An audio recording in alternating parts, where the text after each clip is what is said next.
Welcome to Sweet Life Beat Life. We hope this video helps. In this video, I will explain how to cook carne seca. To begin, gather your ingredients, including about 1.5 pounds of dried carne seca.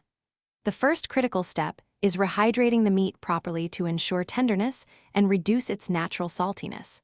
Place your carne seca into a deep bowl, then completely submerge it under several cups of warm water.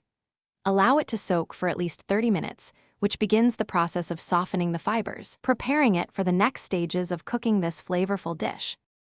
After the initial soak, drain the water from your carne seca, discarding any remaining liquid. Refill the bowl with fresh warm water, ensuring the meat is fully covered again.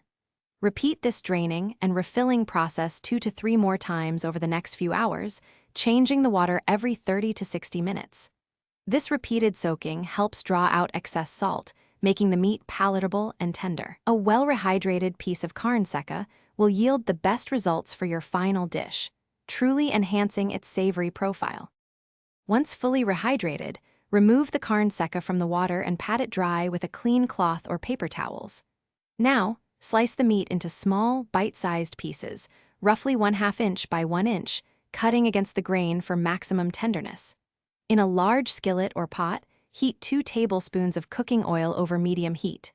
Add 1 chopped large onion and 3 cloves of minced garlic, sautéing these aromatic vegetables until they become fragrant and translucent, approximately 5 minutes. Next, add the sliced carne seca to the skillet with your sautéed onions and garlic. Stir the meat occasionally, allowing it to brown lightly for about 8 to 10 minutes. During this stage, the carne seca develops a deeper flavor and a more desirable texture from the gentle frying. You might notice it becoming slightly crispy on the edges, which adds a wonderful complexity. Ensure the meat is evenly cooked throughout before proceeding to the final steps of this delicious recipe. Thanks for watching. Consider subscribing if we helped you.